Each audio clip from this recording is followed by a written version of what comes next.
name is Seamus Campbell, and I am president of the Neighborhood Democrats. In every meeting, leadership of the Independent Neighborhood Democrats welcomes debate and discussion of topics of concern to the members of the community by candidates for office and others. IND believes in the right of free political speech, but believes strongly that personal attacks, profanity, intimidating or threatening gestures or words, attempts to silence speakers or similar inappropriate behaviors are unacceptable. Individuals engaging in such behaviors will be asked to leave. That out of the way, just a few housekeeping items. First, obviously, you haven't picked up petitions. We have some here, and I'll, hopefully by at the end of tonight, we'll actually have hit the 1,000 signature mark. So good to us. At least 1,000. Yeah, because Ira has a whole bunch I have to count up, and so we'll update our tracker since we also do our what's become a tradition of our annual leaderboard of signatures. And also on Monday and probably also Wednesday, we'll be also Joan and I will be collecting petitions from people. If anyone has any leftover signatures they want to petitions with signatures they want to hand in. We'll be at 101 Clark Street from 5 to 8 in the community room. You can't make that either of those times, just please reach out to myself or Joan, or just shoot an email to our generic email. One of us will handle it from there. One thing of note, earlier this month, myself, Karen Johnson, Vicky Eastis, and Bridget Farrell, we all went to, I had a coffee with the dean to, and present him with a check for $1,000 as a thank you for letting us use the space, being such gracious hosts. Awesome. The least we could do, and honestly, they've just been nothing but courteous to us. They've been so phenomenal setup. Us being able to have hybrid meetings like this, so it's the least we could do. We also have upcoming events this Saturday, so at Borough Hall, Remarket, so literally right across the street. We'll at 9:30 we'll be out for Justin Brannon and Lincoln Wrestler. So trying to get stuff in the last weekend of petitioning, with our lawyer wants back on a week from yesterday, so it's coming Wednesday. Then and then on Sunday, we'll be at the Old Stone House of Brooklyn with Maya and Brad Lander. So check your emails, more information will be sent out there. That out of the way, so I'm gonna try, I know we have a few representatives and candidates here, so I'll invite up Justin, right? Jeremy, so close. I'm terrible with names and it'll be my ultimate downfall. Jeremy from Brad Lander's campaign. Cool, thanks, Seamus. Hey everyone, so my name is Jeremy. I am the organizing director for Brad Lander for mayor. And we're super stoked to have y'all's endorsement. It's been a great time so far. We're very much looking forward to being involved on Sunday at Old Stone House too. But I thought I'd just give a quick campaign update since I'm here. So as of today, we have surpassed over 10,000 signatures collected for Brad with your help. Of course, that includes the numbers y'all have gotten for us so far, so that's fantastic. We are also hiring. We've been hiring organizing staff. My team is expanding. We've brought on 7 new organizers, and we are now hiring part-time organizers as well. So if you know people that are looking to get involved in the campaign, to be good organizers, those jobs are posted online, Brad Lander or landerfornyc.com/jobs. I'd encourage them to apply for a part-time role. It's mostly for the weekends to help events. On top of that, we've gotten some more endorsements, as you might have seen today, but the chair of the House Caucus, Greg Kassar, endorsed Brad today. So they are doing an Instagram live in 15 minutes where they'll be fundraising for Brad. But that's a huge endorsement for us. Greg is a rising star in the party, chair of the Progressive Caucus. He's from Texas. And we're hoping that now that he is endorsed, that other members of Congress will follow suit as well. We also received the endorsement of the Unity Democrat Club, which is up in Riverdale in the Bronx. And then 504 Democrats, which is a citywide Democratic club for folks with disabilities. So we have now received more club endorsements than any other candidate. The other endorsements are starting to roll in. We've had some great success with some of our recent screenings with unions, that kind of thing. And petitioning is going to be wrapping up, as you all know, the month. We're hoping to have a great showing for that. Moving forward into April, Our campaign is going to be focusing on a lot of the policies that we've rolled out, about communicating those to voters, because nobody cares if you have a lot of policy, if nobody hears about those policies. So we're going to be focusing really heavily on Brad's affordable housing policy, his policies around climate, very important, then his workers' rights policies, and his affordable childcare policies too. So when you'll see us out in the street, we'll be talking a lot about that. We'll be letting you all know about some events we have coming up, including one that I'm excited about called a subway takeover. We have a plan to take over the entire one train line all the way up and down Manhattan and have like signs, posters. We have some really great arts and culture endorsers who are bringing dancers, musicians, that kind of thing.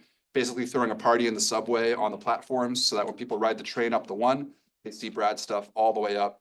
People having a great time talking about how great our subways can be under a new mayor. So those are some of the highlights we have coming up in this campaign. We'll expect the momentum to grow. Anyone have any questions? We have time for a couple questions if folks have for the campaign. Yeah, what's up? How many signatures do you need for mayoral? 3,750. Right. Yeah, so we have about 3 times that almost. Yeah. But you did say. Any other questions right now?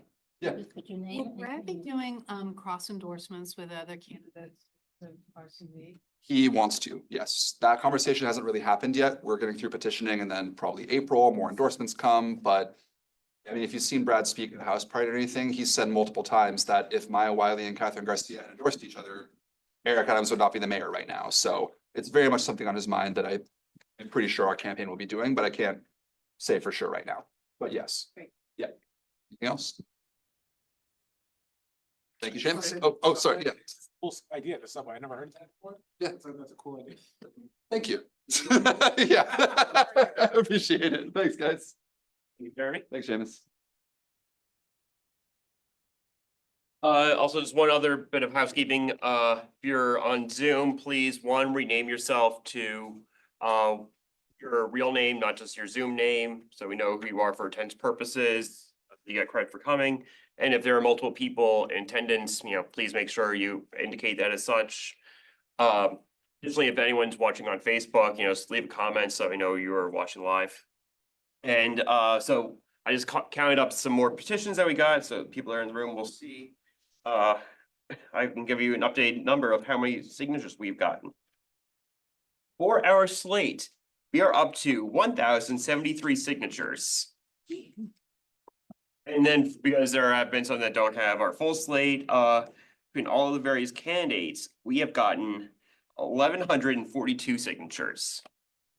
So go us. What was the first number again, Seamus? 1073. Make that 1074. Who signed? Or you got one for yourself, okay, Yeah. I've had two people just sign and finish my change. okay.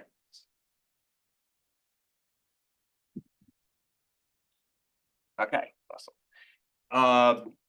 So yeah, additionally, we also have one of our other endorsed candidates, Mike Hornberg, who would like to come up.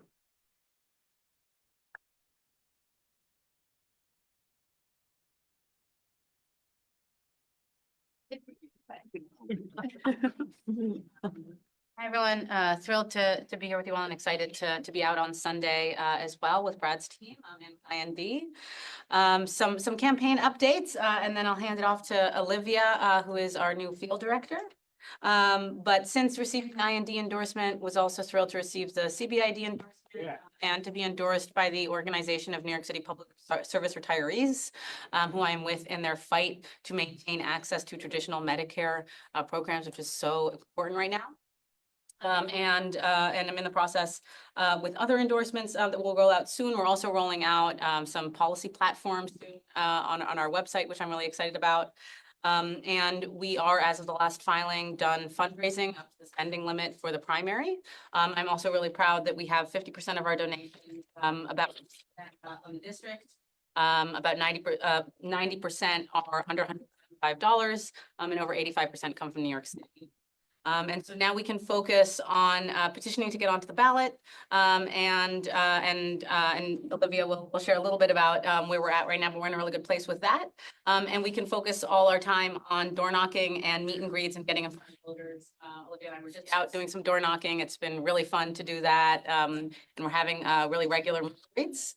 And I'll hand it over to Olivia because the other wonderful campaign update is that Olivia is joining us. And we're Hi. excited as the team is expanding. Hey everyone, nice to meet you all. I am Olivia. I'm new here and I'm very excited to be a part of this race. We have about 100 signatures in hand and that doesn't all have gathered. So thank you so much to everyone who's been out. I know we're tired of seeing the green sheets too.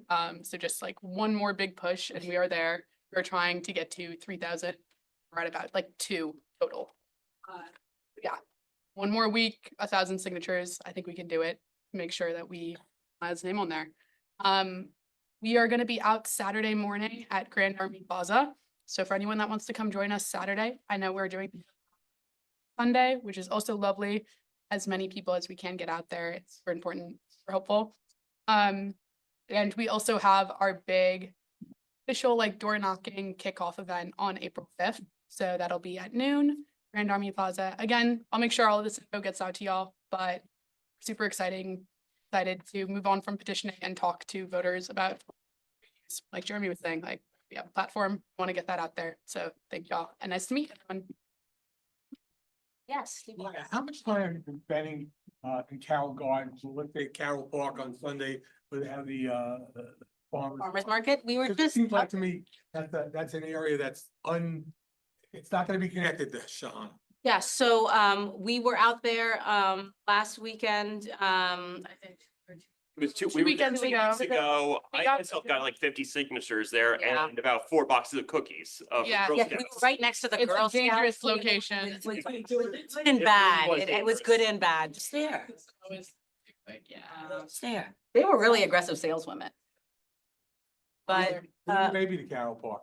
We did. yeah, so, and then Olivia and I actually went out to Carroll Park with the baby the next evening. And had some really great convos with folks there. So we're planning to, I'm out at the doors every night now, looking for 1,000. sometimes with the baby, Legally. sometimes without. Maybe 900. Obviously, it's more effective if 900. he's with me.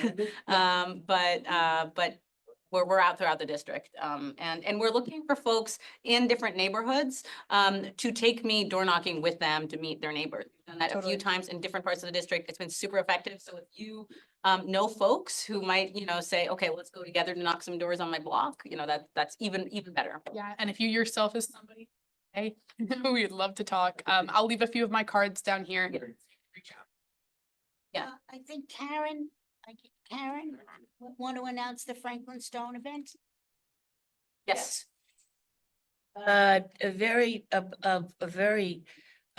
She's a pioneer, actually. She worked with Joanne decades ago, on the BQE before it was even crumbling. But anyway, Franklin Stone was president of Cobble Hill Association. She's a very, very savvy woman and she doesn't take politics lightly. And she is organizing a meet and greet at her home, which is quite beautiful, on Pacific Street on April 6th. And she is a remarkable woman who's led a whole lot of charges, a lot of good causes for the community, including Cobble Hill Park, including the speed bumps through the neighborhood, including now organizing against the concrete facility on Columbia. And just go to her house because her house it's all wood. We did it, and it's one of the few left in New York City. And it's right almost at the corner of Henry and Pacific. And you can't miss it because it's the only wooden house there is on the block. Dates of that, Karen? It's April 6th in the afternoon, and we can share all the info. April April 6th. 6th. There's also going to be a few other meet and greets that are already on the calendar coming up in different parts of the neighborhood. So we're happy to share all that info so that folks can share it with friends who live in different parts of the district. Yeah. Thank you. Thank you all again, and I'm excited for Sunday. Yeah.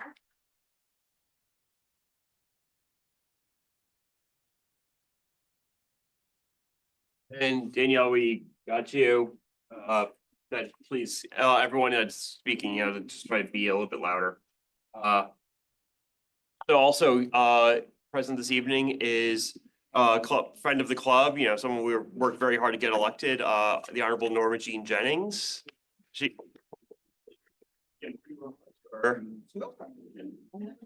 Well, you still can until the rules prevent you. You have something to say. Good evening, everyone. I would say thank you once again for everyone for all the work that you do. And your commitment to your candidates. I appreciate everything you've done for me.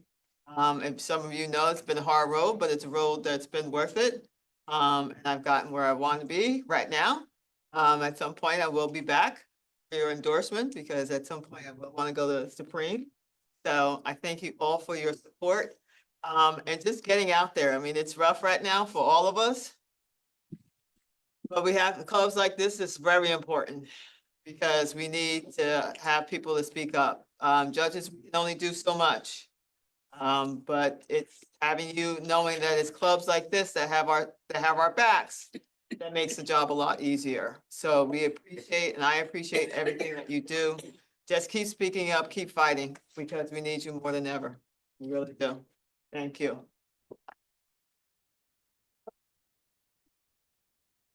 Your Honor, that actually is a phenomenal segue. So at our last executive board meeting, which, so I know to everyone, you don't have to be on executive board to be able to sit in on the meetings. It's open to any member in good standing. One of the points that we brought up was, Joan, he doesn't live in the 50 seconds. Yeah. Good friend, I can say that. I know you do. Turn over every rock, John. Good job. Is everything? So one of the points that was brought up at our last executive board meeting is sort of, okay, so now we're past the part where we're hearing from candidates and all that. We're just finishing up petitioning. So it's what do we do now? Certainly we know that it's a really tough time, not just to be a Democrat, but to be an American. We see a lot of our civil liberties, the government that we once knew just being dismantled by two man children. We're giving you credit. I'm trying to be polite here because this is being recorded. One of the things that we have already started doing is trying to beef up our events calendar. There's one of the points that was brought up is trying to do include the indivisible meetings, which are usually over at the Unitarian Church on Pierpont Street. I think it's the first Wednesday of the month. I could be wrong on the exact date. But additionally, also any sort of like major protests that are happening, things like that. So, but of course, we'd have tunnel vision if it was just the executive board. So it's 25 people deciding everything on there. So we want to hear from you. What should we be doing? Like, and literally, this is spaghetti at the wall moment right now. So any ideas whatsoever, we're open for anything. Seamus, any guidance coming from either the state Democratic Party or even, National Democratic Party on what we should be doing and what they are doing, so we can sort of present a unified front. 'Cause I think that's important. That's a great question. I can't speak for the state Democratic Party, for our disclosure here, I defer to them on that one. And DNC, I was actually there at the DNC elections. Right now, a lot of it, what they're trying to do is almost like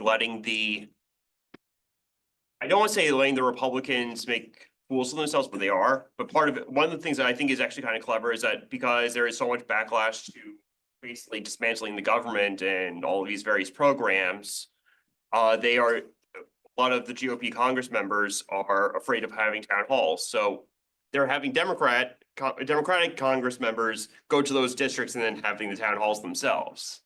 So that's part of it. Certainly there is some people that are upset about the vote last week for the continuing resolution.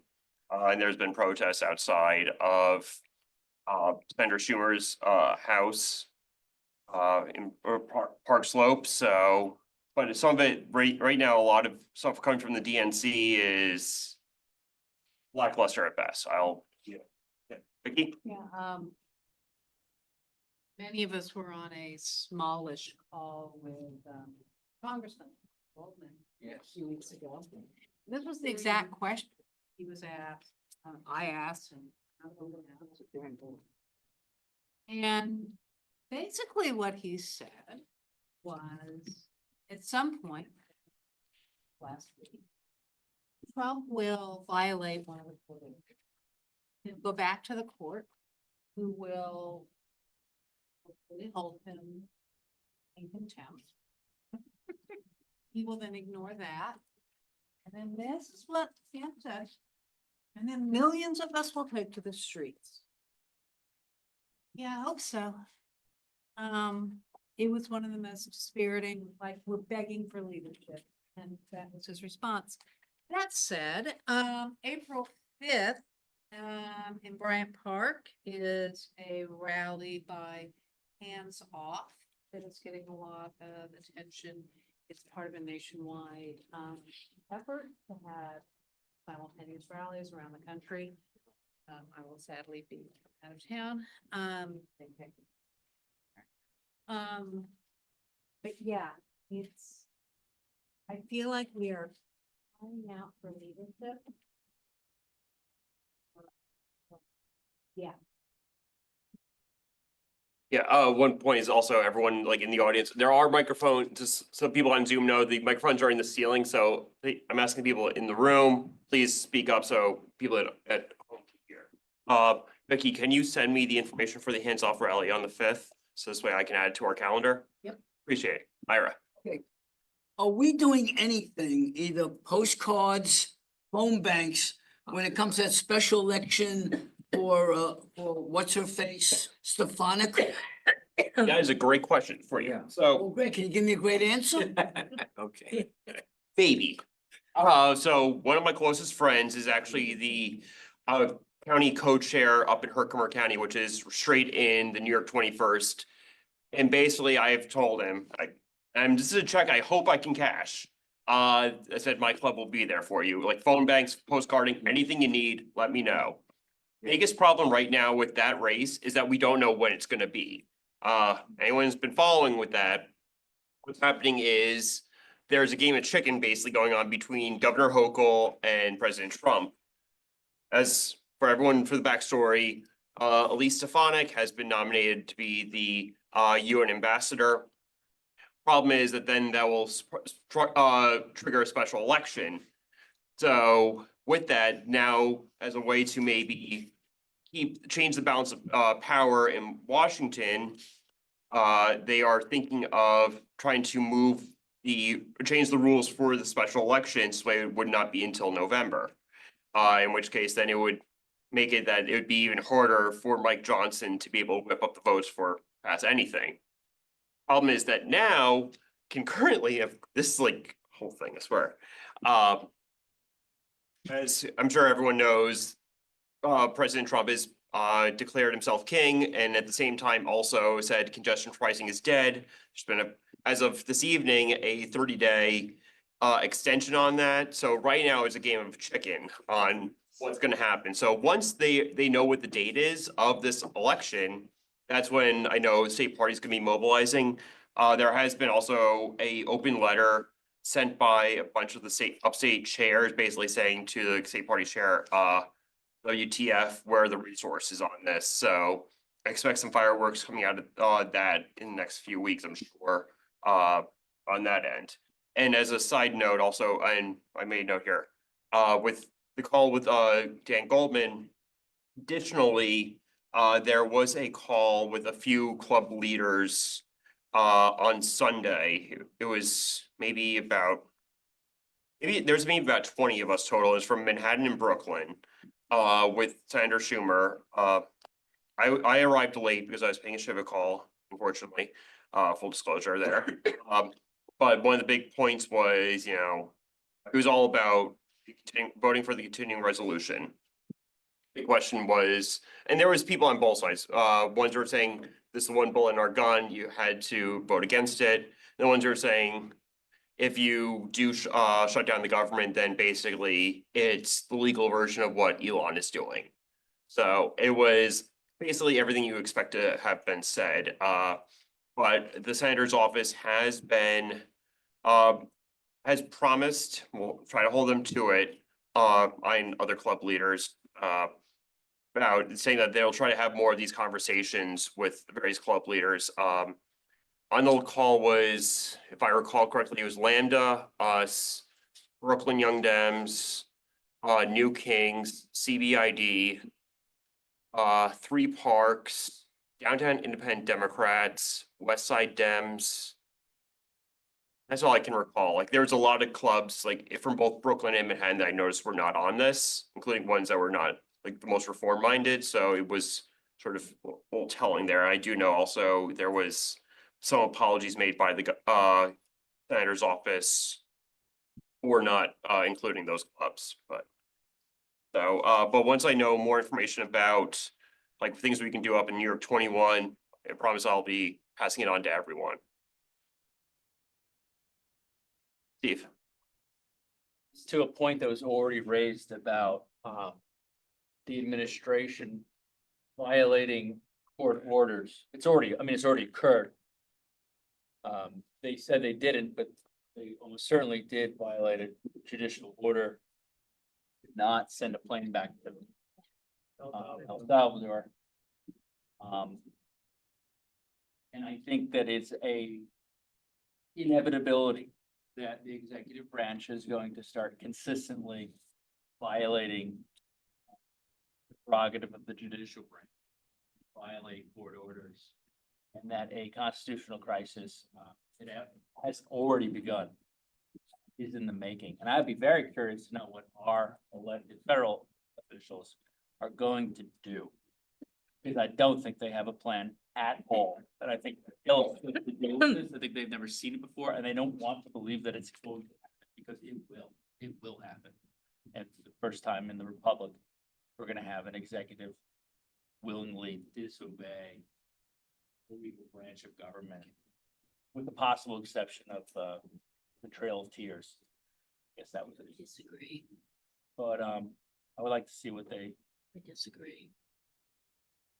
I can tell you, well, I am going down to Washington for a lobby day, actually about tuberculosis, side project of my own. But I will, I'm gonna be meeting with, Congressman Goldman's office, and I most certainly will be also asking about that, because certainly there's been questions about, someone correct me, remind me of the name of the law, the Impoundment Act, wherein right now, it's a 1970s law basically saying, reaffirming Congress allocates the funds, president has to spend them. And so certainly we're in that situation right now. And the stuff I'm working on with TB funding is directly related on that. So, Steve, you have my personal assurances, I will be asking about that. Any other ideas, questions, basically the floor is open. If you all think that we should just be getting out of here right now and just start taking to the streets, that's an idea too, like, literally. Yes, yeah, Karen. You Oh. said the streets. Okay, I'm gonna read that as a motion. How? Well, I do get all the time texts from various sources about elections going on all over the country that we could get involved in, either as money to, or maybe phones. Wisconsin Supreme Court case, election that's going on now. Special election in Florida. Special election in Florida. I can Succinct. get some information, we send it over to you. Yeah, that'd be great, yeah. Put that on the website that, we aren't electoral, we win elections, that's what we do, and so we can help others win elections. Change as much as we can to change the balance of power in our favor. That's a very practical thing for us to do. Yeah. And as always, as I said before, anyone has any sort of events or anything, please send them my way. Just, most of you have my personal email. If not, also to send to indbrooklyn.org@gmail.com. I'll see it, and I promise you it'll be on our website that day. Matt. Is there anything going on to try and start developing policy platforms? Because while I hear a lot of people talking about going against Trump, which Sure. I'm not saying I'm against.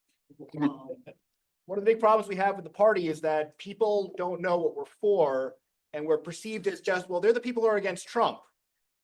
So is there anything going on right now, either with the state, with other clubs, to talk about generating a set of policy platforms and I'm sure our mayoral and elected officials are on this, but as a party about what we're for. Because I think part of the problem is that they know we're against Trump. We don't need to protest about that. They know we're against Trump. Not that we shouldn't, but we do need to start talking about, well, what does a Democrat want to do? You know, and I think that's a real problem we have.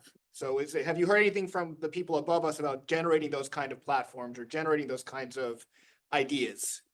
I haven't heard anything from any of the other clubs, and certainly I can ask around if like maybe that could be something that we can work on jointly. We have a bit of a group spread right now. But of course, the DNC does have its platform. I just want people who voted for it. Like humble brag right there. And then the state party, there have been talks over the years, I do know, about creating a platform. And they've always seemed to be falling by the wayside, usually due to our current leader, Jay Jacobs. So certainly, I think that may be something that maybe will be brought back up. I have some friends in the Progressive Caucus, like some of the leaders there, so I can maybe also say like, hey, never gonna come to fruition, because there are ways also you can basically force things onto the floor there, so. Karen, In discussion with Akeem Jeffries' office and down in Washington, my understanding is that Akeem and others are getting together very shortly as we speak. And for demographic responses, and then policy decisions weighed in by, I believe, Bernie Sanders and his staff is coming up with the right to work middle class. The different congressional and senatorial people have been assigned to different subjects according to their expertise on their committee assignments. So I understand that that's all happening and is gelling. So you probably will be hearing quite a bit through the media, CNN, MSNBC, as this trickles down, as they start leaking out their ideas and their platforms. But I think Bernie and his group are coming out really shortly with the right to work one first. And according to Hakeem's office yesterday. But I wouldn't despair. I think we're not sitting around. I think they've just been taken aback by the bulldozer effect of the first 50+ days and have been absolutely blindsided because no other administration has behaved in such an atrocious way, with the exception of in some early days of Ronald Reagan. He tried to eliminate the Department of Education. So, you know, as someone who worked down there, I'm not despaired yet. And I think people think we're just slow-footed, but I believe we really have to think very smartly about this. Because you have Democrats across the country from one extreme to the other to disagree, from the far left all the way over to now Gavin Newsom, who's taking more conciliatory approach than you would think. So should just hang in there for a little bit. And maybe, you know, I'd be happy to send out some updates to you, Seamus, as I get them from people that I know down there of what's going on. Maybe we could stay ahead of the curve up here. yeah, if you have something like that, if you wanna like maybe include that in our newsletter, you know. Love to. Yeah, so just like, yeah, just send that to me, draft it up, like in whatever best format, and I'll throw it into our newsletter in the future. Perfectly. Other questions, ideas? Okay, as always, of course, you have anything you ever want to get in touch with us about, you know, was indbrooklyn.org@gmail.com, run all the socials, you know. Yeah, so move on to another thing now. As was in the past few emails, let's also bring it up. Zoom in for us all. Share the screens this way the people at home can also see it.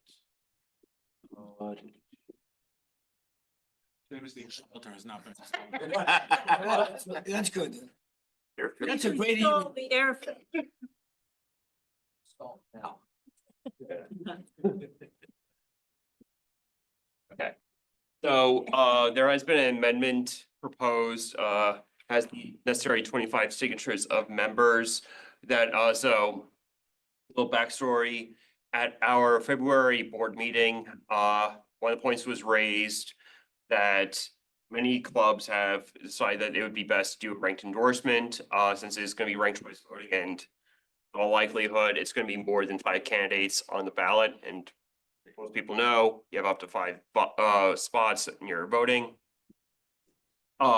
And with that, so the idea would be that we also, for this election only, have, do a ranked endorsement. So few things to clear out the way. Everyone that is on our petition right now, these people are not going anywhere. They are still endorsed no matter what. We are not going to be changing this. So still going to be endorsing Brad Lander, still be endorsing Jumani, Williams, still be endorsing, Justin Brennan, all of that. This would be, basically, these would be the second endorsements. So we also, so this can also be done, whatever, if we do a palm card, rank first, Brad Lander, rank second, I don't know, Whitney Tilson. I'm trying to come up with a candidate off the top of my head that's not. Paperboy Prince.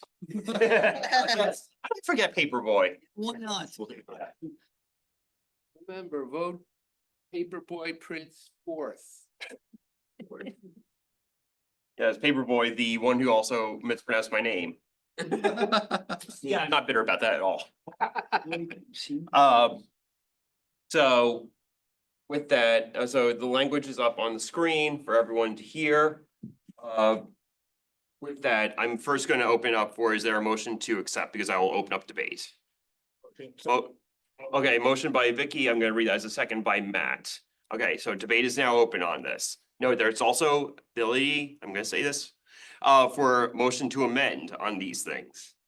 Okay, so just go, Art. Make sure we speak up so this way everyone at home can hear. I'm opposed to this proposal. I think that it's not worthy of our club to support it. I think its basic purpose is to weaken our endorsement.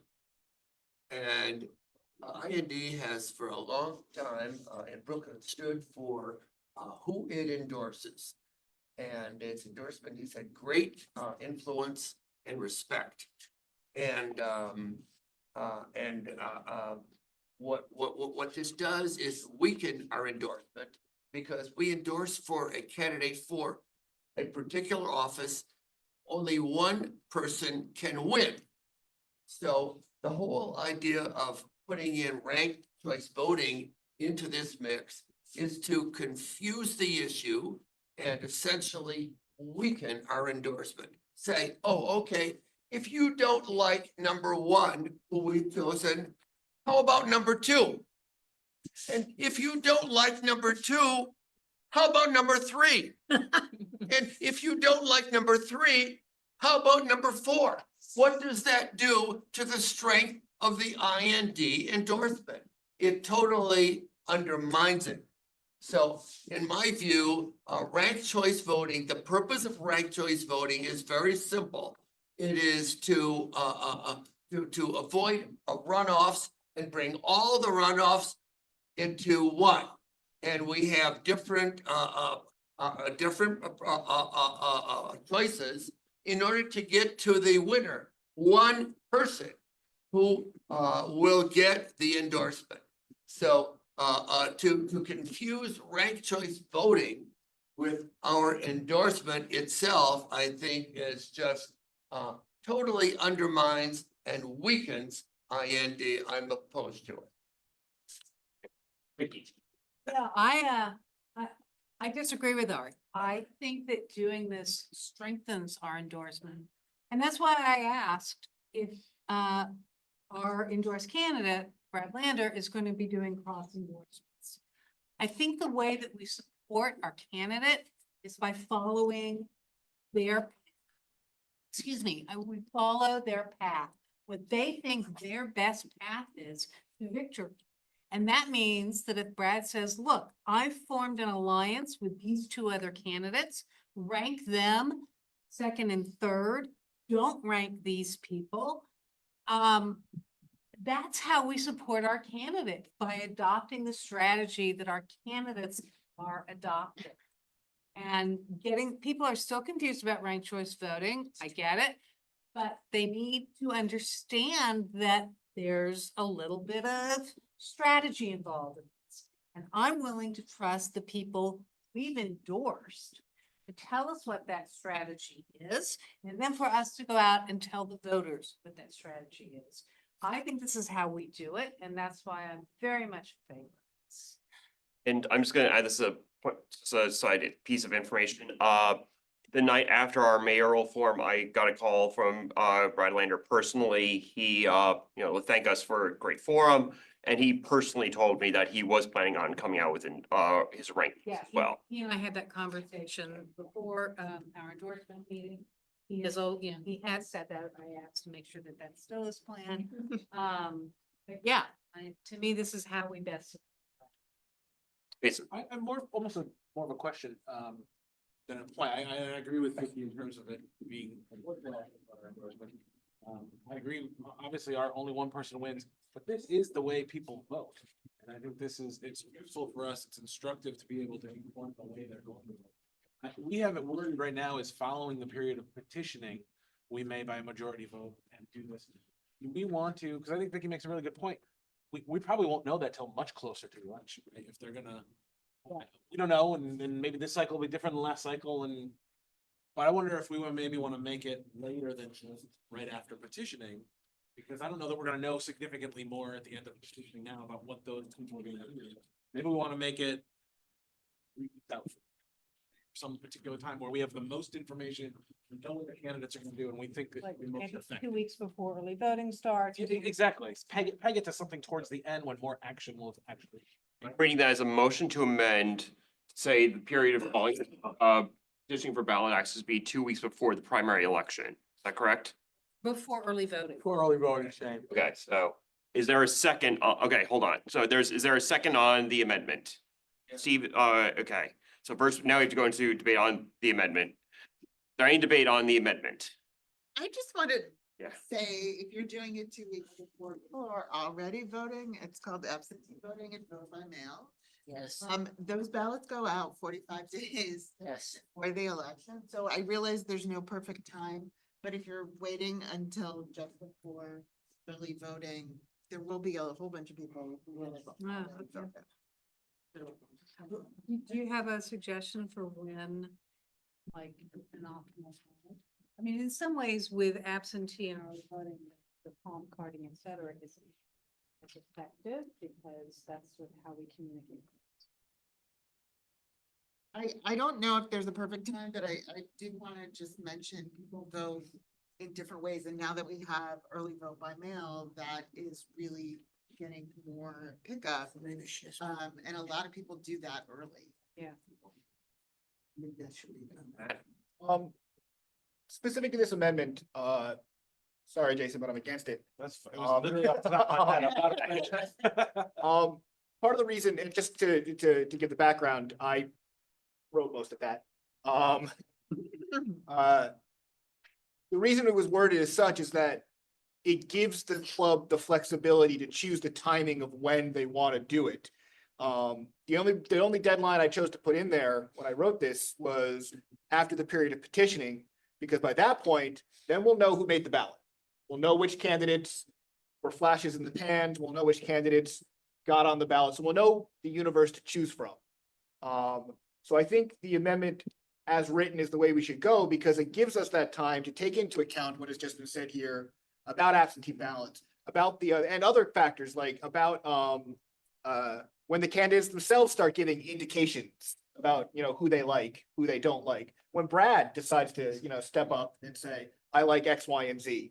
So it gives us the time to react to that, but it also keeps the power within ourselves to work there. So I would actually say we should keep it as is and keep the language as is. We'll not have a hard deadline, but just allow us to set it when we want to, if we want to. Because one of the things we should remember here in this language is we don't have to. This gives us the power to do it if we choose, but we don't have to. We can then come back later and say, you know what, no thanks. But this is about giving us the option to do this later on if we think it's in the best interest of our candidate. So Matt, what you're saying is by Raise your saying hand. after petitioning, you don't read that as saying directly after petitioning. You read that as saying at some point between petitioning and the election.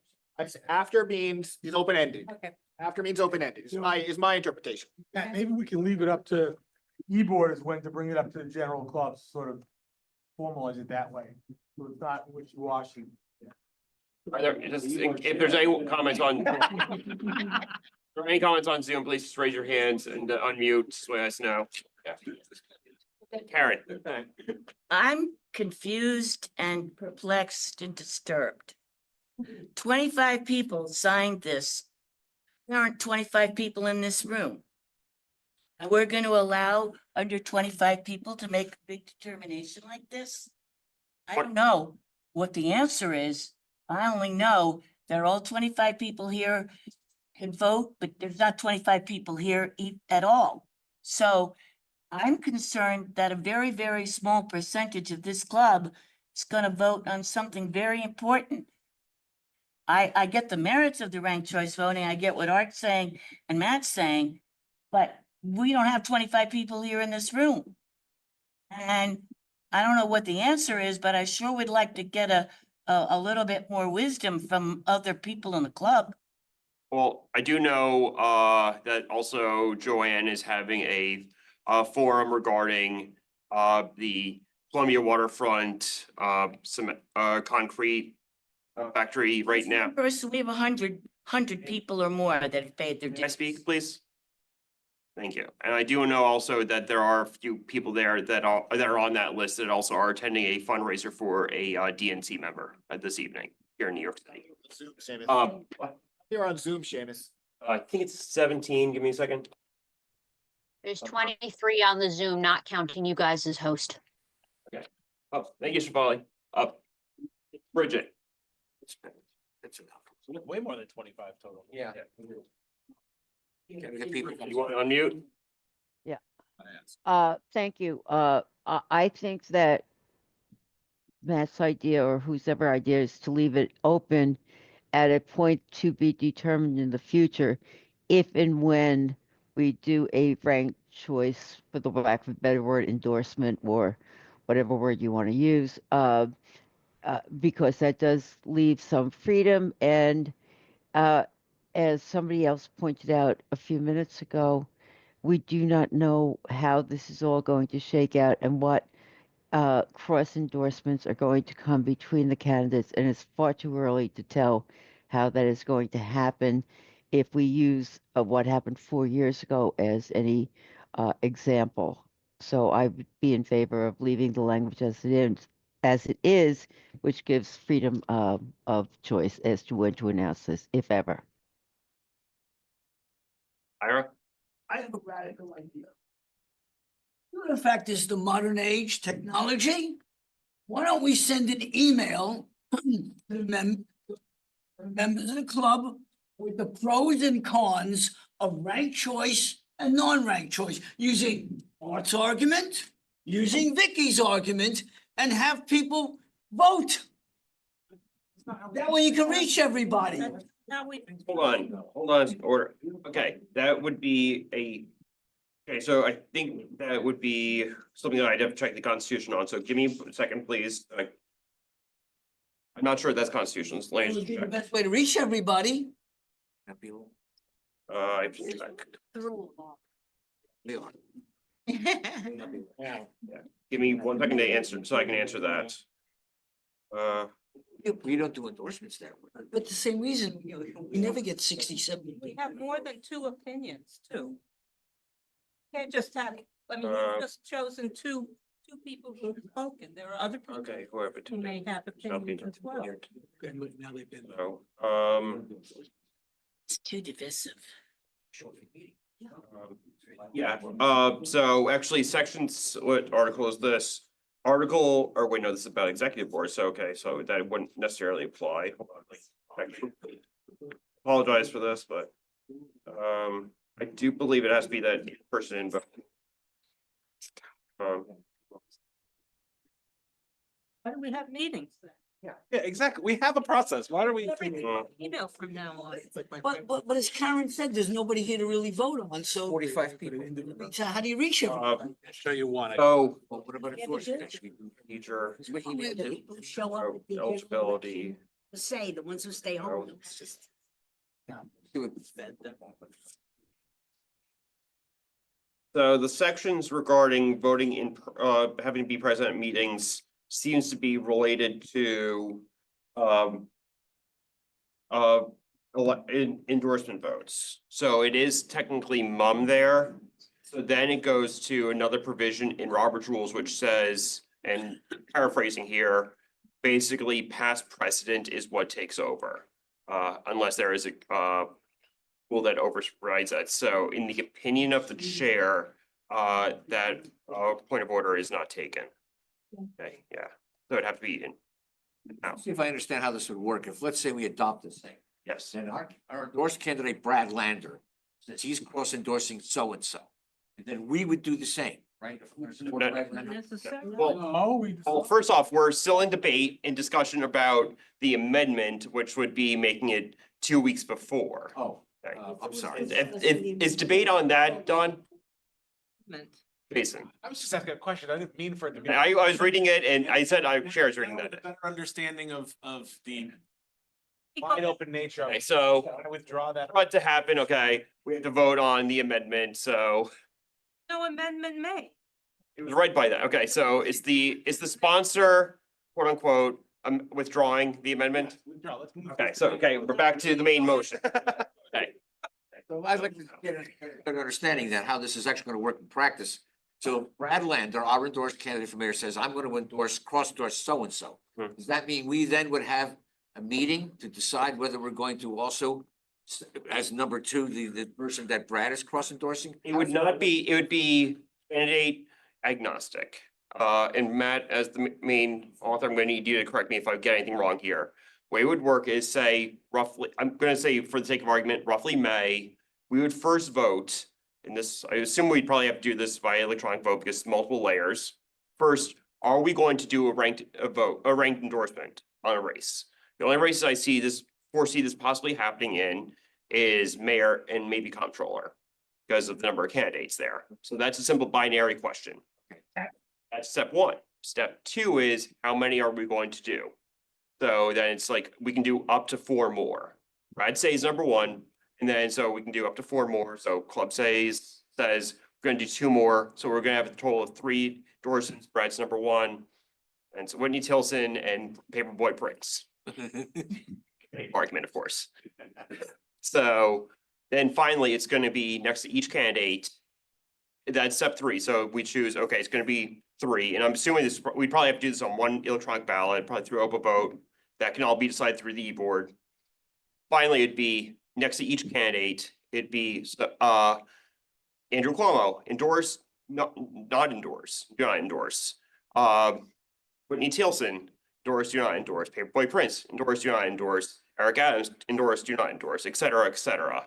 And so the ones who would get, if I remember correctly, at least 2/3 of the people saying like, yeah, include them, then they would also get the endorsement. And if it's more than that, then it goes based on the number of votes.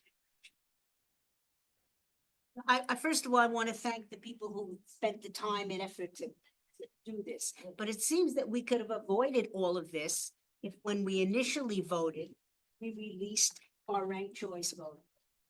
We voted on the candidates that were up at the, who were there, and somebody came in 1, and that was Brad. Somebody came in 2. I don't know who it was, because we never said it. Clubs in Manhattan, when they endorsed initially, did exactly that. They made an announcement. This was our number 1 choice, whoever it was. This was number 2, and this was number 3. It seems to me right now, the field has changed. So the people that would vote maybe in May or whenever we decided, there are different people in the race. And there's no guarantee, and Vicky pointed this out not so long ago, that the people that voted initially at IND might not even be the same pool of people that vote again. So it's like you have an election in November and you don't like the choice, then you do it again and different people vote. So I my solution would be that from now on in city elections, where there's ranked choice voting, in the initial time that we do our endorsement, which is in February, that we release our ranked choices. Well, And we don't have to change anything. Joan, So so I'm speaking obviously against the motion. well, just to that point, though, actually, so with city elections, there is the final clause says that section will actually only be for this year, and then the Yes, I executive know. board now has to come up. I don't see the necessity for doing it. I mean, suppose we, as Hal was saying, so Brad endorses Paperboy Prince as his number 2, but we don't. So then where does that leave us? We're not doing what our preferred candidate Just doing wants. We're exactly. doing something else. Yeah. Lynn, Yeah, I am against the motion for the reasons that Art stated. I also am sorry that we didn't release the results of our endorsement poll, but we didn't do it. I also think that we're conflating two things. There's a difference between the cross endorsements that the candidates may choose and the ranked choice endorsements that are being suggested here. So when Vicky talks about we should follow our candidate, I agree with that. If Brad suggests the specific candidate that he wants to endorse, I will, consider that and probably follow that when I vote. But that is not necessarily what even would happen with the club doing this ranked choice endorsement. It just, as Art says, I think, we can the whole process of endorsement. Aaron, I feel like this train left the station. I do. I feel like this is a good idea, but I feel like we're starting to clean up a mess that we didn't really even have to start in the first place. If we had originally just released, as Joan would say, who we liked 1 and 2 and 3. We didn't do that. And so now we're trying to clean this up and figure out a way to go forward. And we have no idea what's going to shake out after the petitions are submitted. And suppose we really don't like who our people cross endorse. We know why many members of our exec board left. Because we didn't endorse their candidate, who if we had maybe mentioned him or her as number 2 or 3, maybe we wouldn't have this problem to begin with. So I think this is just like $1 late and $1 short or whatever. Well, I don't even have $1 right now, but whatever. well, to Karen's point, actually, the original idea, and there was a few members, myself, Susanna Pasquantonio, Vicky Eastis, and Matt Fairley, that we were sort of tasked with it, and that was our February meeting before we had our endorsements. Karen, you wouldn't have to endorse. Let's say Brad says he wants to. Hold on, Matt has his hand up. I just want to address a couple of things that Joan brought up. I mean, she brought up a good thing. We did actually, but Seamus, Vicky, and Susanna and I were mooting this around. Why don't we just release? We just vote to release. There were 2 factors that militated against that. The first one was the landscape has changed, and Adrian Adams has entered the race. Andrew Cuomo has entered the race. They were not part of the original consideration, and we felt that if we're going to do a second thing here, membership should have a choice to say whether or not Adrian Adams is in there. I do think, I can't, obviously, I'm not the person in here who can speak for Brad Lander, but I do think Brad Lander, if he's smart, he's looking at Adrian Adams as someone as I should cross endorse simply because of she's an excellent candidate. And so we kind of threw that out there. But the other reason we did is that not everyone voting for an endorsement, but versus voting for a single person endorsement versus voting for a ranked choice endorsement is a different thing. When people voted in February, when we did our vote, they were voting on knowing that only one name was going to come out. And so that's how they ranked their ballot, and that's how they put their votes. And I'll tell you what, I threw a vote in for Paperboy Prince just because I like the guy. Not because I thought I wanted him on there, but because I thought, why not throw that in there? Because I thought he was entertaining. But if I was voting knowing that 1, 2, 3, 4, or 5 was going to come out, he would never have crossed my lips. So that's why we actually went with that idea of when we discussed this, doing the second vote if we're gonna do this at all, because we want this to be a most informed decision. We want all of the viable candidates who are around now to be given consideration, and we thought this was the best way to do it. And the reason we're sunsetting it for this year is we do believe going forward, when ranked choice voting is used again, which won't be until 2029, because it's only for municipal elections. Although if there's anyone here from a state, from one of our state representatives, please put it on every ballot, please put it on every election. We'll have a chance to do something like we were talking about, where we vote once and then everything comes out. Unfortunately, this is the world we live in. You go to war with the army you have, not the army you wish we had. And this is what we have in front of us. So if we're gonna do this, we thought this was the best way. And that's why we landed where we are, because unfortunately, the vote we took in February is the same. And as to your concern about, well, it's different people voting, that would work in a regular runoff. If we still had runoff elections like we did back in every election going back beforehand, the people who showed up on June 28th for the initial election may not actually be who then showed up 2 weeks later for the runoff. And that's just the nature of things. So I don't know that that's necessarily something we should be concerned with here. So I think what we have in front of us is the best way to, if we're going to do ranked choice endorsements, which I think we should, is the best way to handle it. And that's why we landed on the language that we did here. To try and, like you said, the train left the station, we're trying to fix a kind of somewhat broken situation. And I think this is the best way to fix all that. And that's why we ended up where we did. All right, you had your hand up or Hal? Yeah, going to everybody together, another radical idea. As you said, we can't do it electronically. What happens if you send a letter to everybody saying we're having this important vote coming It in? was sent out already. It's been done. It was done. It was, So where's everybody? I don't know. we. Quite a few on Zoom, and also we do not have subpoena power. We cannot force people to arrive. Can I? If we had subpoena power, that'd be awesome, but different story. Bring debate to a close. Okay. Okay, so motion to close debate, that takes the priority. Is there a second? Second. Second by Hal, all in favor, call the question. 1, 2, 3, 4, 6, 7, 8. 8. Any on Zoom, raise your hands. This is ending debate. Counting 8 there. Okay, all those opposed to ending debate? 1. Any on Zoom that want to not vote, that wants to continue debate? Please raise your hands physically or, or on Zoom. Okay, that's 2. So opinion of the chair, the ayes have it. So with that, now we go to final vote. Okay, 3 with Helen. Okay, so it was 8-3 to close debate. So now we go to the actual vote on the amendment as constituted. On Zoom, 2. If you're on Zoom. 8 total in person and Zoom, and then 3 against. I thought there were 20 people on this. There's a lot of people that didn't vote. I pulled it out. More than 8 people here who Yes. voted. This makes no sense. Because I called the question, there were people here who did not raise their hand to vote. So they basically abstained from, or just didn't vote. Okay, I should have called for abstention. Anyone abstaining on a calling a question? Okay, so Joe Coletti abstains on calling a question. So it's, Patrick, you can't vote yet. Oh, okay. Yeah. Oh, I can abstain though? Can't even abstain. Can't do anything. Right, fair. You have to go to 3 meetings.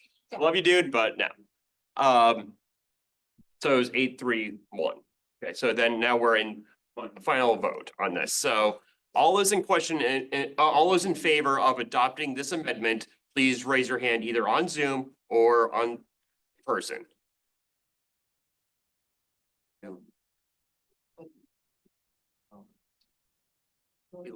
Yeah.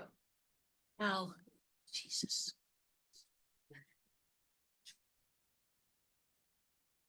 Your hands up if you're. Having 11 in favor. Okay, all those are, okay, no, okay, it's 12. Somebody just raised their hand. Okay. 12 in favor. All those, okay, please raise your Zoom, lower your Zoom hands. All those opposed, please raise your hand. I don't have a Zoom hand and I'm opposed. Okay. Okay, I'm counting 6 opposed. Let me double check the math on that. It does require 2/3. Oh, they're not gonna. Then all those abstaining. More people spoke than voted. Classic political club. Where is it? We can get this in thirds, no? 60, it's exactly 66% actually, so that's. Does that count? I haven't even. Oh, okay. 66 and 2/3. Yeah, it was held. Actually, it was 2/3 actually then. Must be 67. No, it's 66.66 for repeating, so that actually is 2/3. So it actually passed, yeah. Exactly 2/3. It's really skin of your teeth. Also, actually, I didn't vote, so yeah, it does pass. 13 in favor. No, when you're chairing, you forget these things. So yes, I was also in favor. So it was 13 in favor, 6 opposed. So it does pass. So yeah, so it was then. Yeah, so it's 68%. Yeah. Okay, this amendment has been adopted. Okay. So then we'll handle this again, probably in round May or so. E-board will be discussing. So with that, let's change topics for a moment here. Slade, you couldn't vote, FYI, because you have not been to enough meetings yet. So we now, Jeremy, so we do have a representative from our good friend Justin Brannan's campaign, Ron Shatsky, give us a quick update there. Yeah, that's great. I don't know if I've met all of you. I've definitely met some of you. But not necessarily all of you. My name is Ronan Shatsky and I am Justin Brannan's field director. And it's awesome to see you guys at work. And it's also awesome to receive daily updates from Seamus on the number of petition signatures you guys have gotten for Justin. Clearly, some of you are putting in a lot of work. I don't want to know exactly who it is, although I know you guys are often out on Fourth Avenue. Tell you afterward. I'll give you all the benefit of the doubt. I'm assuming all of you are out there, day in, day out. I'm really excited to be on Justin's team because, if you'll allow me this one sort of callback to the earlier discussion about how to respond to what's going on nationally in the country, I think a lot of it does come down to what do we stand for as Democrats and what do we look like as Democrats and what are we talking about as Democrats? And what I find very compelling about Justin is he talks a lot about affordability. Someone who grew up, in a working class neighborhood in the city, and someone who does not read as like an elite politician really at all. Some of you probably are familiar with him. Some of you maybe became familiar with him through the endorsement process. But I'm excited about him. And I think part of the answer to the question of what we do as a national party is how we put front and center the kinds of leaders who can talk about things the way we talk about them. So anyway, in terms of Justin's campaign, there's a couple things coming up that you may be aware of. One is Saturday, there's a day of action with IND right outside Borough Hall at the Green Market at 9:30. I would love to see many of you there. Just an opportunity to get a few more petitions out there and hear from Justin. And there's also, I figured I'd bring this along. There's a meet and greet fundraiser type situation at the home of one of our volunteers in South Slope. I don't think it's actually in this assembly district, but I'm assuming I'm still allowed to promote an event that may be close to the boundaries. Anyone who's not gotten the chance to hear from Justin, I would like to come to like a modest little meet and greet that we're putting together on in Park Slope. It's going to be on Tuesday night, 7 o'clock. So see me for details afterwards.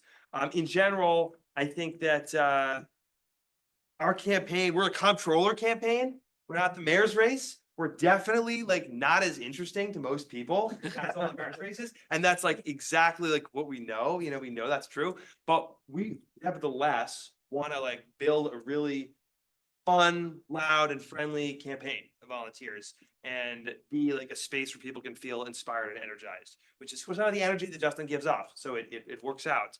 And I think that our view is that for a comptroller, if you have contact with the campaign and they're friendly and they're exciting to you, then that maybe it plays a big role in your ultimate decision as a voter. Whereas for mayor, people are largely going to be more solidified. So I encourage you to join our campaign and come to our stuff.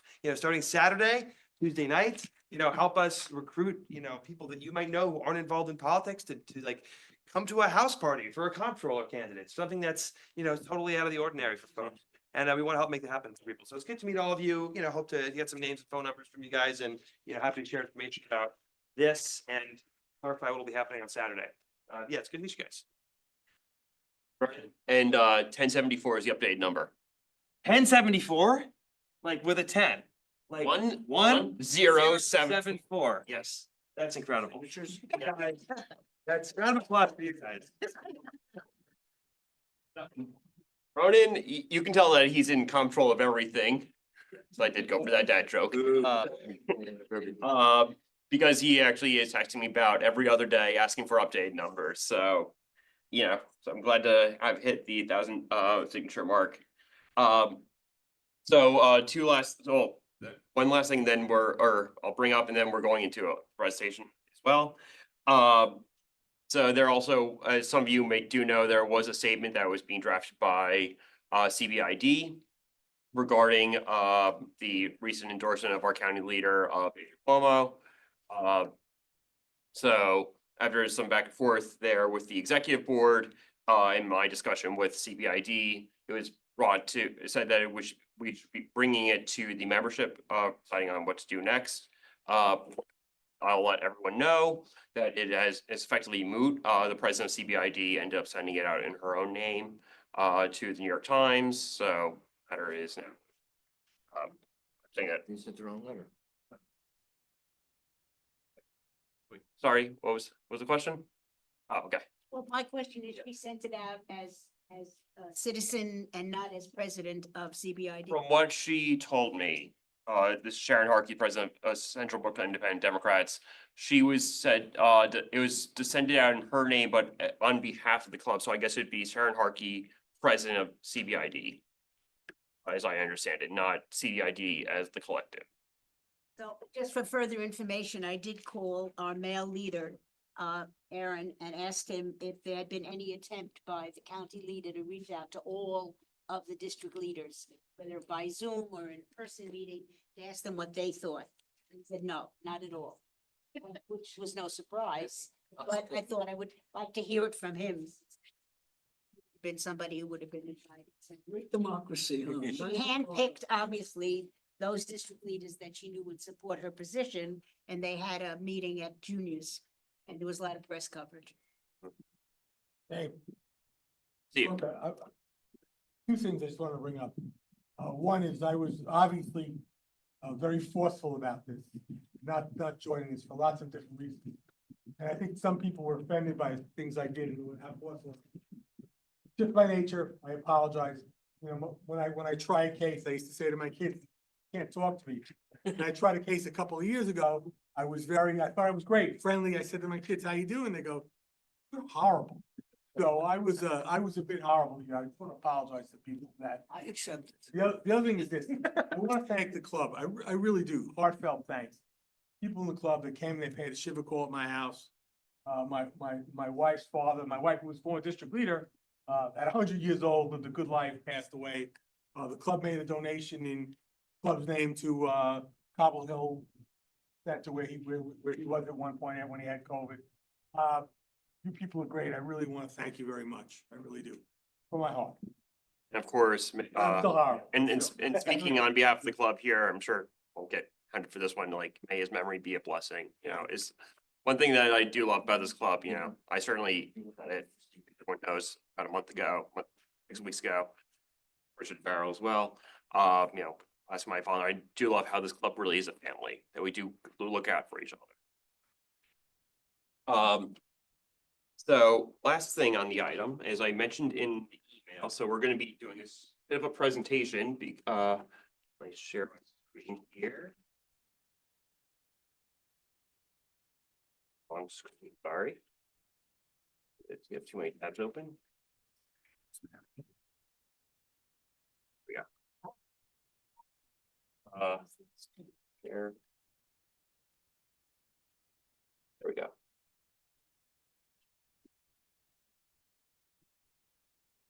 So. Everyone knows, I'm sure everyone's been following the news about everything at Columbia. There was a activist named Mahmoud Khalil. He was green card holder with a pregnant wife who was a U.S. citizen and was apprehended by ICE about a week and a half ago. And so I felt it was necessary that we do a know your rights training basically on what to do if ICE comes your way. And this is one of those things that, while it may not necessarily apply to everyone, I am a strong believer that all information, good or bad, and all experience is helpful. So first thing you should know is the differences between public and private spaces. So private space would be your home, your workplace, things like that. So this, where we are right now, would probably be considered a private space because we had, if you're physically in the room, not on Zoom, because we had to go through turnstiles and check in with security before we could enter inside.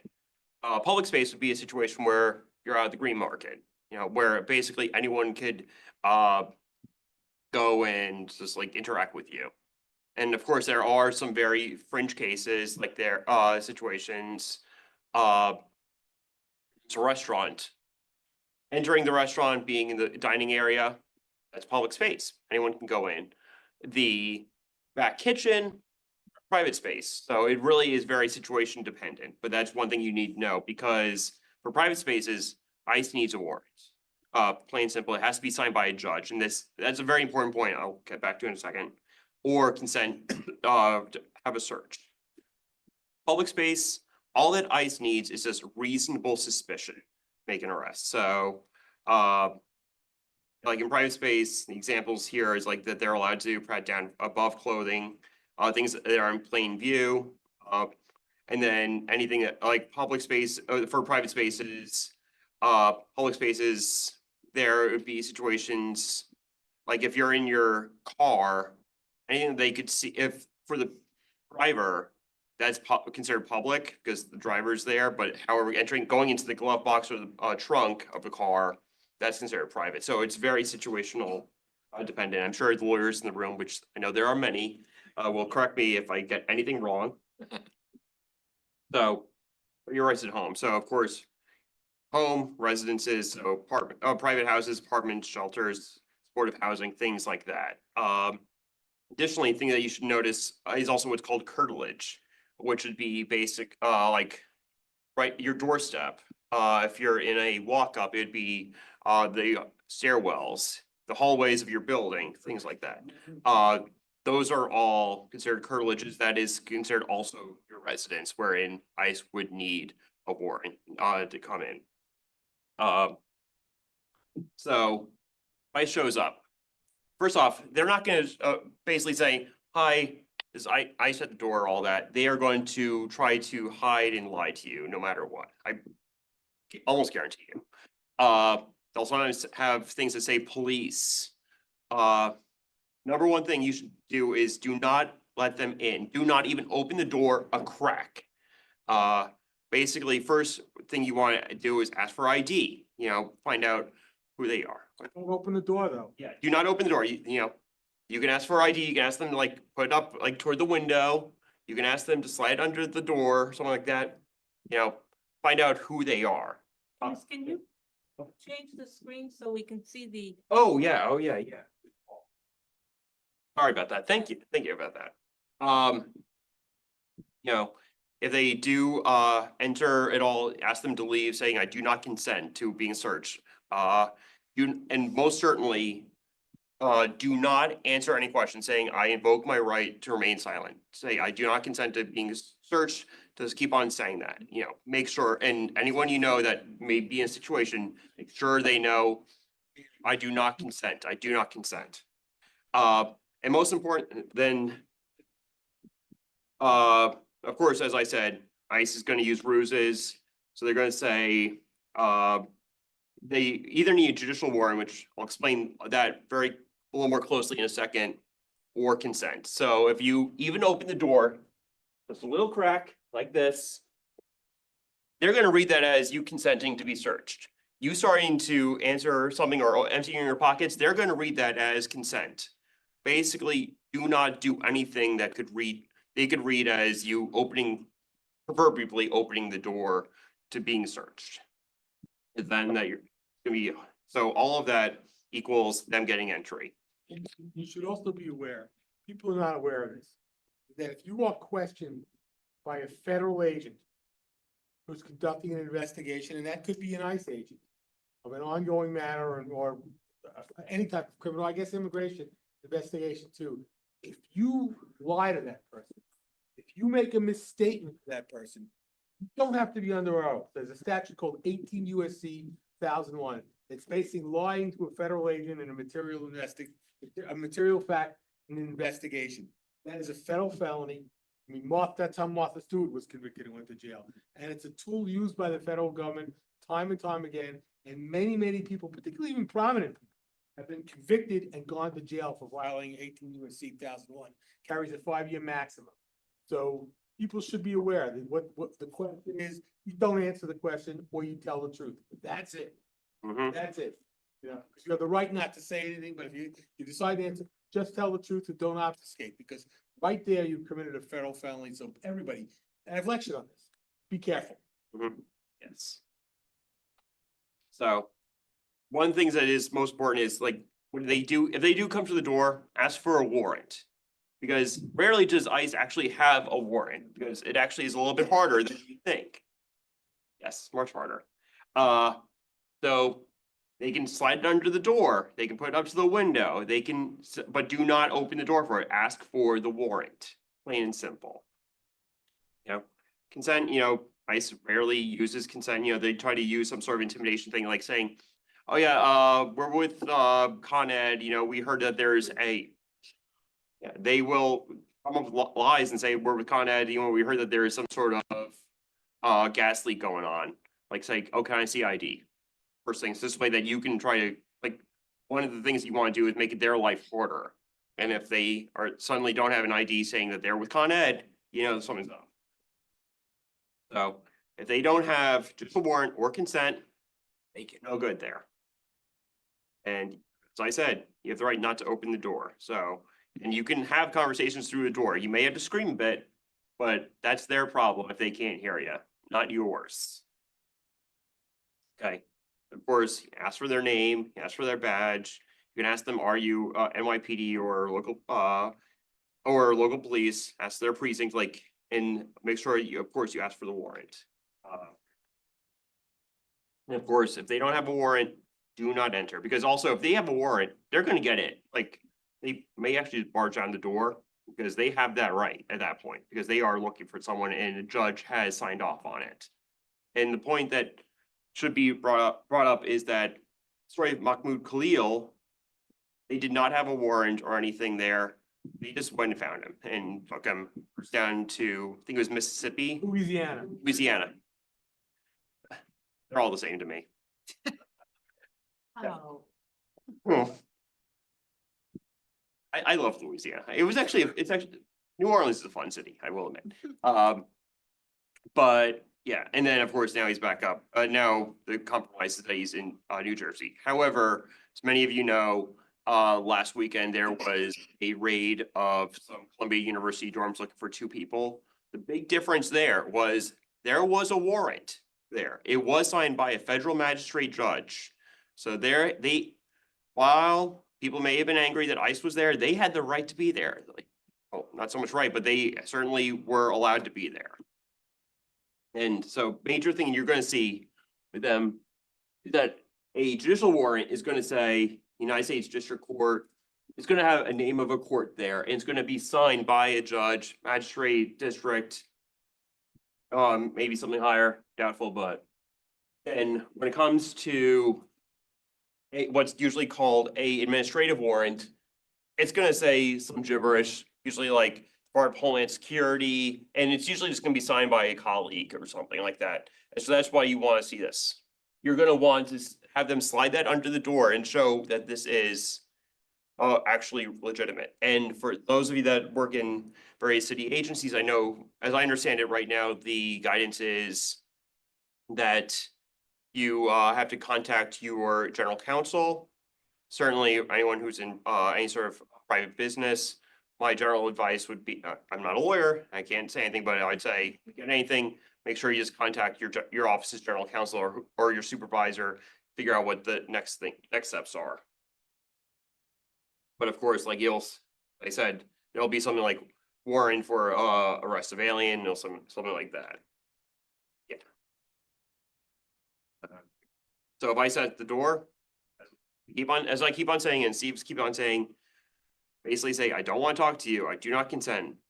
Do not I don't want to answer any questions, please leave your name and number with a card.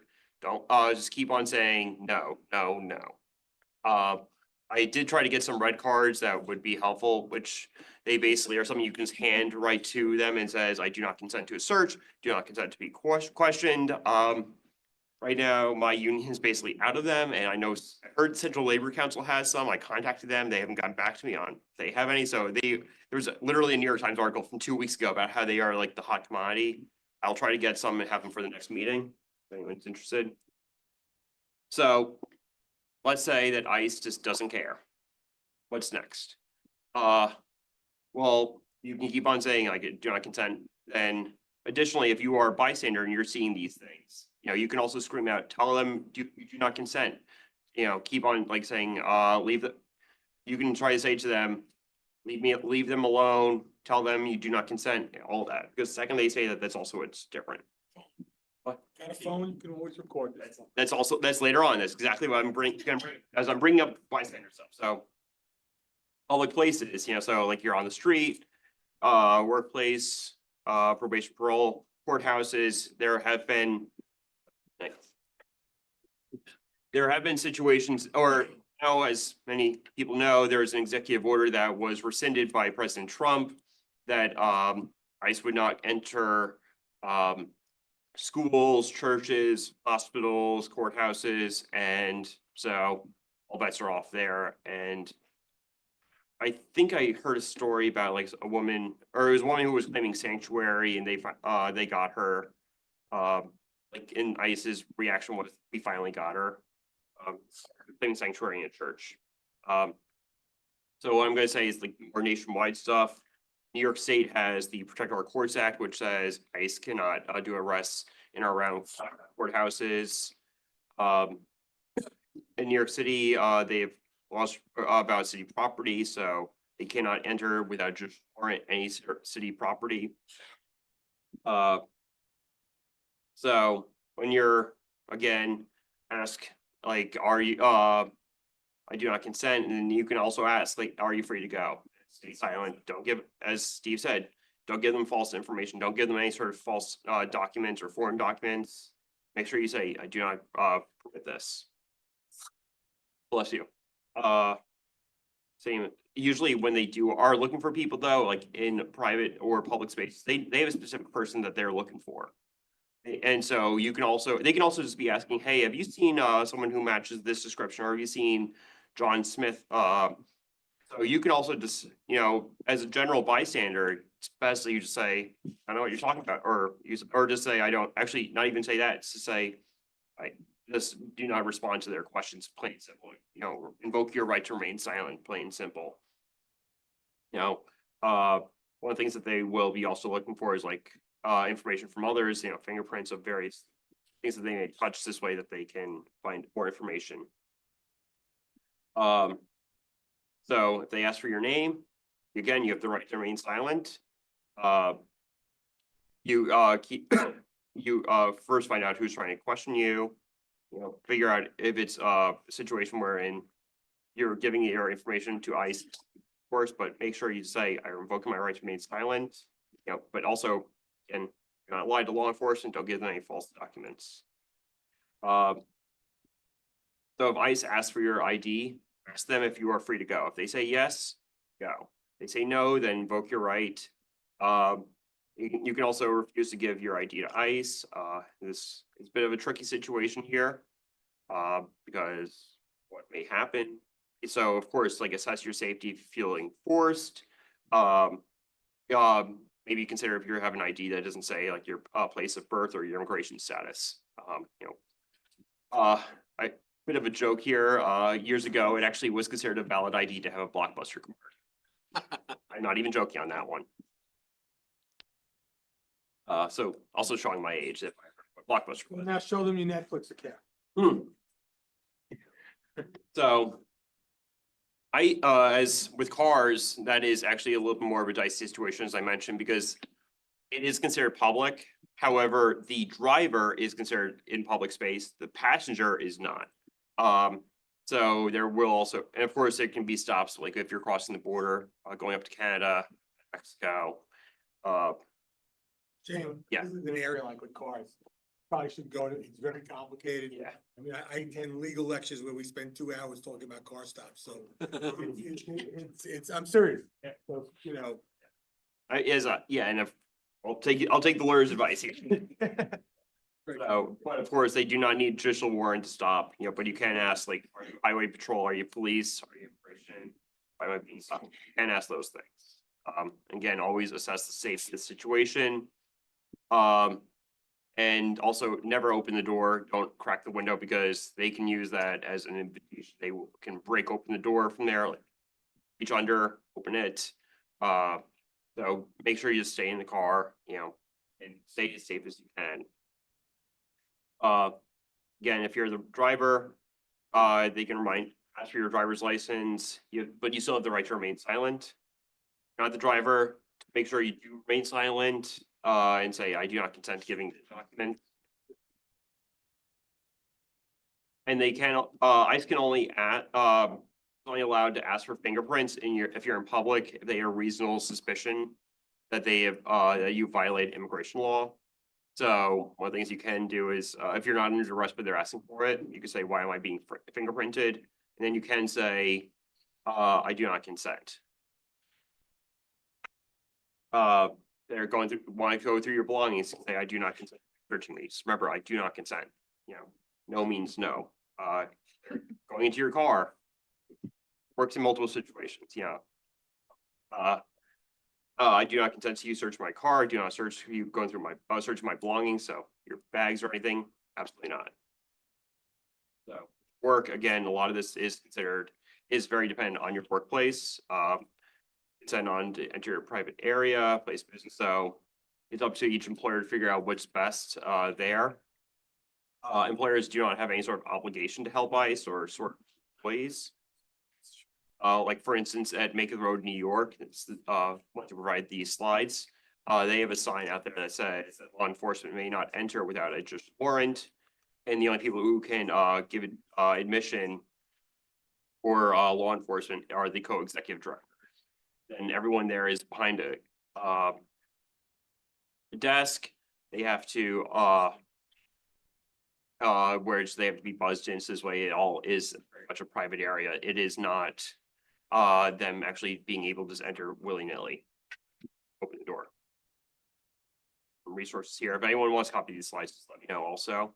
So Steve was getting into before. If you're watching these things, you see a nice raid happens. Your cell phone is one of your best friends, plain simple. Pull out your phone, you can start recording the whole thing. As long as you're not interfering and you're keeping a safe distance, you can record as much as you want. You can try to, this can also create a situation wherein it can help in class action suit or also just in the sheer immigration suit, because it'd be a case of fruit of the forbidden tree, I think the term is called.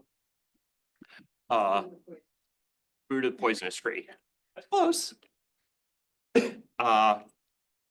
So if someone is saying, I do not consent, and ICE is still going through their belongings or asking questions, there is still, there's hard evidence of this all being done. But of course, make sure you're safe during the whole thing.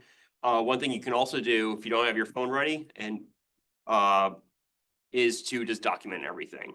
Pull out a notepad, right, as you're seeing the stuff, time, place, who, what, when, where, why, how. My own personal thing would be maybe just like sending yourself an email with all this as time-stamped. There's documentation that's saved in the cloud forever. This way that there is documentation there that can be used hopefully later on. If they ask for you to give over your phone, tell them I do not consent to you giving my phone. Big thing to also make sure helpful if you have a passcode on your phone. This way, therefore it is, they can't just steal your phone and try to get in.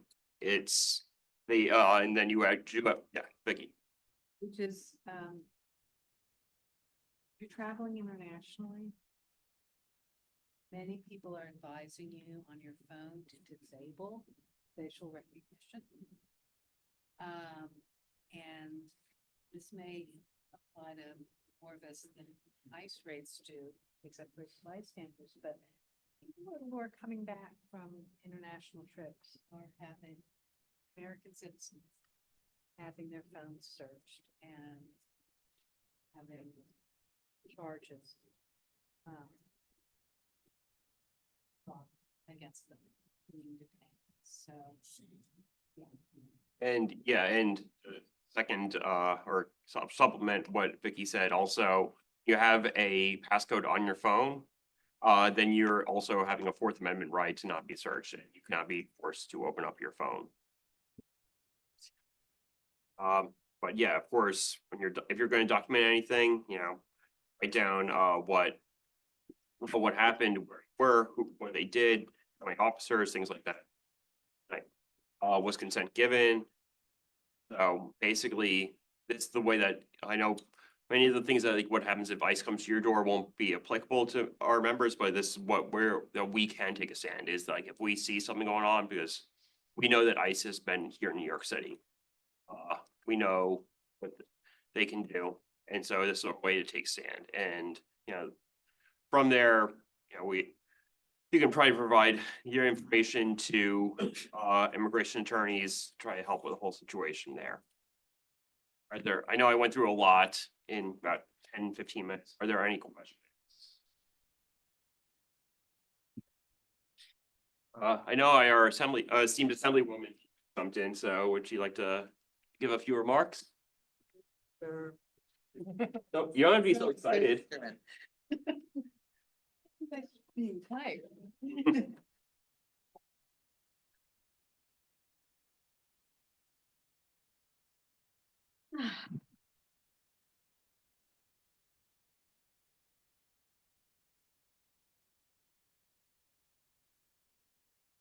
So greetings from Albany.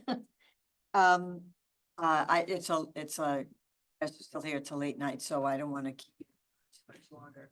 I did want to just give you a quick update on, where we are in the budget, which is like, nowhere at this point. I think that we're at the beginning of the middle kind of thing. The 2 House bills have been passed.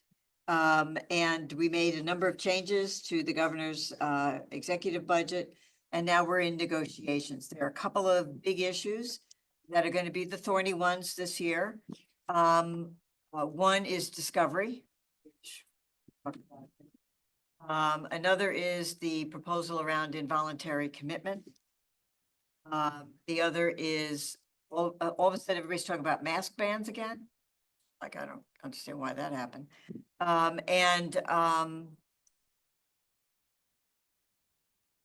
Blanking on the other one. That will be something of a big issue. So we haven't really gotten beyond the conceptual stage of conceptual sort of conversations with the executive on some things.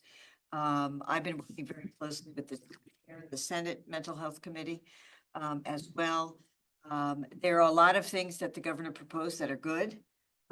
There are a couple things that are, I think, make sense on paper, but not implementable. And that is a real challenge with some of the proposals. But, we are really looking at encouraging and providing access to services. Much more services, but also access to them. And eliminating some of the barriers that exist to people being able to get access to those services. But as I said, we'll see where that goes. The details are a little bit, that would take a while. I'm not sure that anybody wants to know the details, but I'm happy to discuss that with you if you want. And today, the speaker said, come prepared. Pack for 2 weeks when you leave on Sunday. So who knows? We might stay for 2 weeks and duke it out, or we might be leaving, but better safe than sorry, pack for 2 weeks. So we're going to be entering the home stretch, certainly when we return next week. Beyond that, I don't have much in the way of great detail. At this juncture, there was a lot of agreement with a number of measures that the Assembly and the Senate agreed on. And then there were some things that were in our bill that weren't in the Senate's and vice versa. One of the couple issues we're working on is the passage of the New York Heat Act, which I'm trying to get in the budget. Because it's a bill that I think a lot of people don't really understand. But it's very hard for some of our members that are marginal members in Western New York who are being targeted about this. It's much easier for them to vote for it in the budget than if it's a standalone bill. So we're hoping to get past go. It was in the Senate's bill, the one house, but it was not in the Assembly's one house. So we have more voices and concerns to address in individual issues. So we're working closely on that.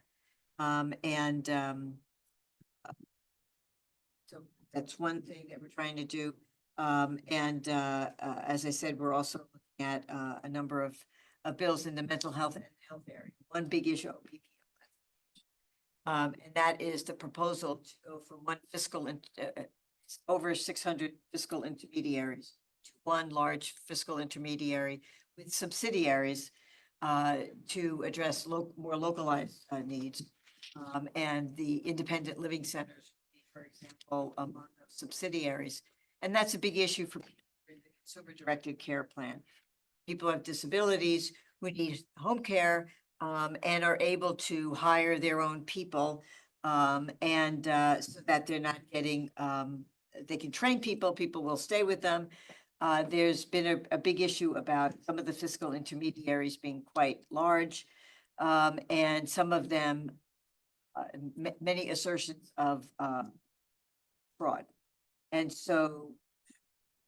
that's increased the cost of the consumer-directed care plan. The transition to the one fiscal intermediary is somewhat delayed, depending on who you talk to. Some of the FIs are not forward with the information that is needed to provide for the care of people because they don't want to lose those clients, right? How much of that is actually going on? It's not clear to me at this juncture. They have transitioned a number of people over to PPL, but they really literally have like 350,000 people with disabilities on this plan, and they have well over 400,000 providers, the paraprofessionals who are providing care. And that's a lot of people to transition over to a new plan in a short period of time. It's supposed to be done by April 1st. Does not look like that will happen. So there are a lot of efforts to delay that and to buy some more time. And that is clearly going to become a budget issue as well. So those are the big burning issues. If you have any particular questions, I'm happy to answer those. I can. Question in the chat about MTA funding. A good question. That's going to be another issue. As you know, the MTA came up with a capital plan, but there was no way of funding it. Both the Senate and the Assembly representatives voted against it because there was no money there, because they disagreed with what it was that they wanted to do. So funding the MTA's capital plan is a big expense. Where that money will come from, we don't know. As you know, the Trump administration is now threatening to withhold money from the MTA unless, they do something about crime on the subways. Thank you, Eric Adams, for talking about crime all the time. You can't unring that bell. So I don't know what's going to happen with that. There's many ways that we can respond to that, whether that will be sufficient or whether they'll change their mind from one moment to the next, I don't know. But that is now something that is rumored to take effect. The other thing, of course, is they're telling us to undo congestion pricing, which they do not have the authority to do. The governor and the mayor and the MTA said, no, we're not doing that. What they might do in retaliation, we don't know, but it will provide additional funding for the MTA, as we know. Give them enough money to be able to bond out 15 billion so that they could keep the system in good repair and expand it. And congestion pricing is working. There's much less traffic in Manhattan. The air is cleaner already. People are much happier that if you're driving in Manhattan, you can get through much more quickly. It's not as slow, and it's a much different experience driving in Manhattan since the advent of congestion pricing. So it's working, and some people who didn't like it are like, I didn't like it, I didn't want to do it, but it's working. And it is working. So I think people should take some comfort in that. And that is why we want to continue for sure. This grand experiment has been a successful experiment thus far. And to undo that, we just clog our streets with traffic, increase, congestion and pollution. And actually, congestion costs money, right? Everybody thinks it doesn't. There's an old school theory that congestion means business is good, but not if it's making it impossible to do business. And so congestion actually costs us more money than it gives us from an economic point of view. And we're seeing the benefits of that. Right? So I am hoping that we are able to hold the line and be able to continue to have congestion pricing. The usual screaming memes on Twitter about, it's a tax and it's only the rich people and whatever. They're all just been saying the same stuff they've been saying for years. None of it's true. And they just don't like paying a toll. Nobody likes paying a toll. The reality is that's the only way we're going to be able to control this traffic. That it's working, so. Is there any plan in Albany, just in case the occupant of the White House decides to do to SUNY what he's doing to Columbia and other private universities, due to the fact that SUNY is state? Is there any state backup plan in case he decides to go after, let's say, New Paltz, or go after Stony Brook or something like that?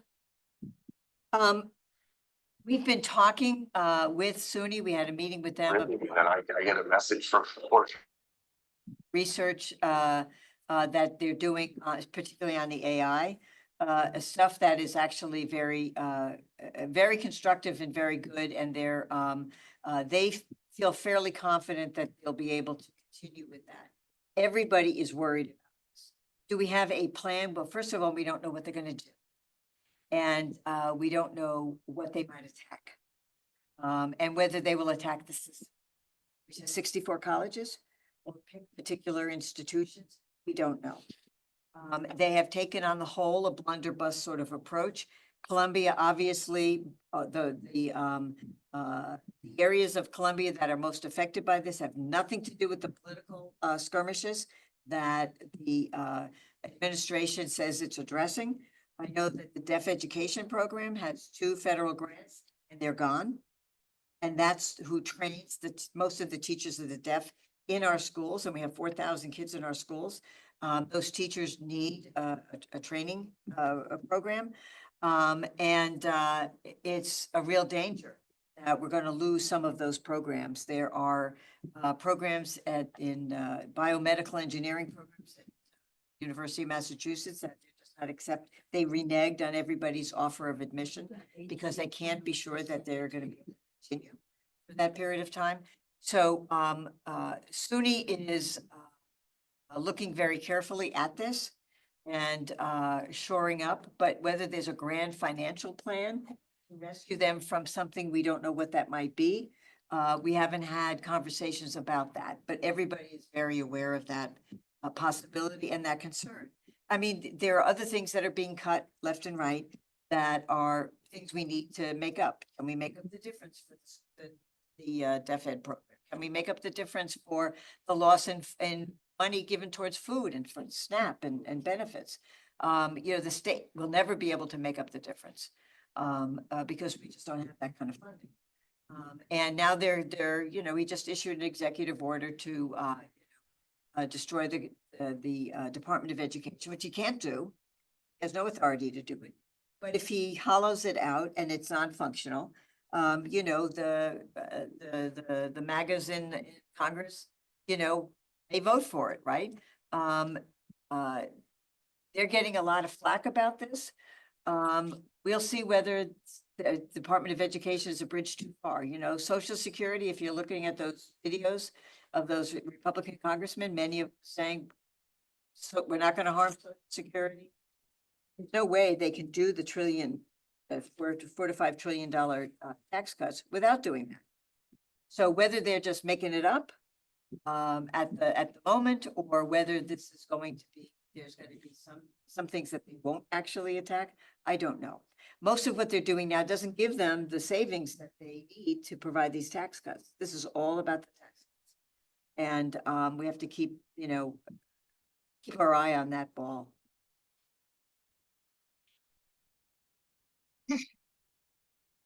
Questions for the assembly member? Joanne? Thank you very much, and thank you very much for staying so late. I appreciate it. You guys are the best. No, you are. Have a good evening.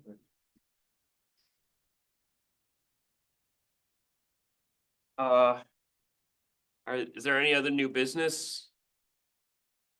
Hearing none, is there a motion to adjourn? Moved. Moved by Hal, second by Ira, all in favor? Aye. Opposed? Thank you, everyone. Have a great evening. Thank you.